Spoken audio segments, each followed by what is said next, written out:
O maior desafio que eu vejo para mim dentro do trade esportivo no que diz respeito a ensinar, né, passar um conhecimento, é conseguir ensinar o valor esperado positivo. Depois que você entende, você fala, cara, era só isso, tão simples. Mas o ensinar, eu vejo que às vezes a gente tem que conseguir aqui facilitar esse entendimento, porque depois fica tudo muito simples. Mas para explicar, realmente não é um desafio tão simples. O valor esperado positivo é um jogo de longo prazo. Por isso que às vezes é difícil a gente entender, porque a gente está vendo sempre o curto prazo. Ah, mas se eu investir em todos os jogos do 0,5 HT no dia, muitos jogos vão me dar lucro, porque a maioria vai sair pelo menos um gol. Beleza, mas isso não é o mais importante para ter lucro. Não é. Primeiro, a sua taxa de acerto, por isso que a gente falou que depende. E segundo, o risco-recompensa. A gente só vai conseguir encontrar o valor esperado positivo quando a gente encontrar a taxa de acerto e o risco-recompensa, que é o valor que vai te pagar, quanto você tem que arriscar para ganhar tanto. Geralmente eu utilizo o cara e coroa, porque eu não vejo um outro jeito de explicar valor esperado positivo que não seja pelo cara e coroa, só para a gente voltar aqui. No cara e coroa, a gente sabe que a taxa de acerto é 50% cara, 50% coroa. Isso é matemática. Jogou uma moeda ao ar, ou ela vai cair cara ou coroa, se só tem essas duas faces. No longo prazo, a taxa de acerto, então, é 50%. Então, quando eu pego agora a taxa de acerto de 50%, eu tenho que saber o risco-recompensa, que seria qual odd. Vamos imaginar que o cara e coroa fosse um jogo em que a Betfair desse uma odd para a gente investir. Se ela me desse uma odd 2, que paga 1 para 1, ou seja, eu invisto R$10 e ganho R$10, eu ficaria no 0 a 0, aquilo que a gente fala de ficar patinando. Porque se eu jogasse 100 vezes no cara, nas 50 vezes que desse cara eu ganharia R$10 em cada um deles, então me daria R$500. E nas vezes que eu jogasse no coroa, aliás, nas vezes que eu jogasse no cara e que desse coroa, eu perderia esses mesmos R$500. No final eu saí no 0 a 0. Isso é o que a gente chama de valor esperado nulo. No final eu não tenho lucro, eu fico trocando dinheiro com o mercado. Se a Betfair me pagasse, por exemplo, 80%, nessa mesma taxa de 50, né? Ou seja, a cada 100 eu acerto 50 e erro 50, eu já entraria no negativo. Vamos fazer uma matemática aqui para poder ficar mais simples. Se a gente então investisse aqui... Em cada entrada você ganharia 80 centavos. 80 centavos. Então vamos lá, 80 centavos vezes as 50 vezes que eu ganhei R$40. Porém, das 50 vezes que eu errei, eu perdi R$1. Ou seja, se eu ganhei 40 e perdi 50, eu tenho o quê? R$10 negativo. E isso é o valor esperado negativo. Então não adianta, eu posso fazer 1000 investimentos. Lembra que a gente fica naquela, quanto mais eu fizer, mais eu ganho? Nesse caso aqui, quanto mais você fizer, mais você está perdendo. Eu tô rindo para não chorar, que já passei. Então é o valor esperado negativo. Exatamente. Depois você começa a ver isso aí, né? Exato, olha, vamos tentar clarear. Agora vamos imaginar que com esse mesmo R$1, a gente pudesse investir em uma odd de 2,30, por exemplo. Que no caso na Betfair, ela nos pagaria 130%, né? 2,29. Daí no caso aqui eu ganharia 1,30 sempre que eu, já tirando o meu investimento, toda vez que eu acertasse eu ganharia 1,30. 1,30 vezes 50, que seria os 50 investimentos que eu vou acertar, me daria 65. Menos os 50 que eu errei, porque eu vou errar 50 na probabilidade, me sobrou R$15. Agora eu estou... Mudou todo o cenário. Mudou todo o cenário. O que mudou, Celso? A taxa de acerto foi a mesma. O que mudou aqui foi a odd que a Betfair está me pagando. Então, lógico que a gente está simulando, a Betfair não paga pelo cara e coroa. Mas se pagasse e fosse acima de 1 para 1, eu poderia entrar, porque no longo prazo... mas espera aí, eu joguei 50 vezes e perdi 50.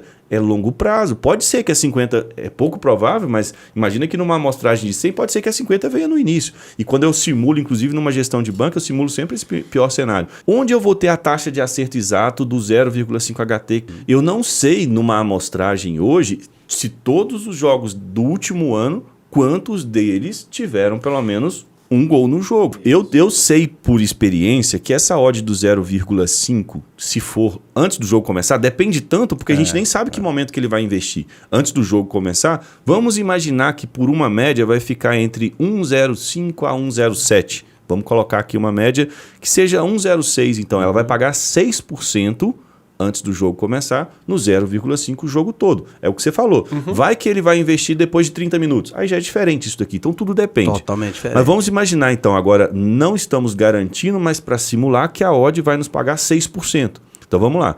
Em 100 investimentos, se eu tenho uma taxa de acerto de 80%, vamos colocar uma taxa de acerto alta, 80% eu vou ganhar 0,06 centavos, simulando com o mesmo R$1. Ou seja, ao final eu estou ganhando R$4,80. Mas eu acertei 80 vezes, naquela 100, porque às vezes a gente acha que é só acertar. Tem que acertar na odd ideal para você poder ter valor. Só que é o seguinte, Celso, nós vamos errar 20. Nós vamos errar 20, porque dos 80% sobraram 20. Isso. Aí eu ganhei 4,80 e perdi 20. No final eu estou com R$15,20 negativos. Então vamos imaginar agora uma odd de 50, ô Gilson. Mas vamos imaginar que a taxa de acerto do Celso seja 5%. Você viu que com uma taxa de 80% a gente está tomando prejuízo. Isso. Mas agora a estratégia do Celso tem 5% só de taxa de acerto. Vamos fazer umas contas aqui rápidas. Quem não está entendendo é porque a gente está acompanhando o Celso nas estratégias dele e a gente quer chegar a uma conclusão juntos aqui. Mas vamos imaginar então que é uma odd de 50, que paga 49 vezes mais, a matemática da odd, e vamos imaginar então que a gente tem só 5% de taxa de acerto. Vamos lá, 5% vezes, né, das vezes que eu vou acertar. Vamos só entender aqui, a cada R$1 que eu invisto, eu ganho R$49. Porque se é uma odd de 50, me paga 49 vezes. R$49 vezes 5 investimentos só que eu vou acertar, vai me dar R$245. Só que eu vou errar 95 vezes. Aí eu vou diminuir aqui, ó, 245 menos 95, R$150 de lucro. Aí o cara vira para você, pô, Celso, mas você erra demais, cara, você errou 95. Tá, mas quando eu acerto numa odd 49. Ou seja, isso é valor esperado positivo. Então a taxa de acerto, ela tem sempre que cruzar com o risco-recompensa. Porque se eu acerto só 5% em uma odd de 2, por exemplo, 1 para 1, eu vou fechar no negativo. Ah, mas uma odd de 2 é a odd ideal para investir. Quem falou isso? Baseado em que uma odd de 2 é a melhor odd para investir? Depende do método. E outra coisa, o jogo já iniciou e sair plantando stake, esperar o jogo. Não, calma, deixa o jogo acontecer e ver. Talvez ela vai para 2, 3. Dependendo, a gente pode pegar uma odd melhor. O jogo não acontece, está lá em 60 minutos, olha aí. A coisa começa a mudar de cenário. Eu acredito que, vamos fazer uma conta aqui, se 95% das vezes ele acertasse, vamos inverter com o Celso. Tá. Então vamos imaginar que ele, cada vez que ele acerta, a gente chegou à conclusão de que ele ganha 0,06, né? Se ele acertar 95% das vezes, ele vai ganhar R$ 5,70. Já descontando da Betfair, vamos imaginar. E ele vai errar 5, ou seja, ele vai perder R$5 e agora começa a sobrar para ele 70 centavos. Nessa matemática que a gente está falando de investir R$1. Tudo depende da odd e depende da sua taxa de acerto. Agora, a taxa de acerto no futebol, no trade esportivo, no mercado financeiro, não é tão simples quanto cara e coroa para você encontrar. Cara e coroa está na cara que é 50%.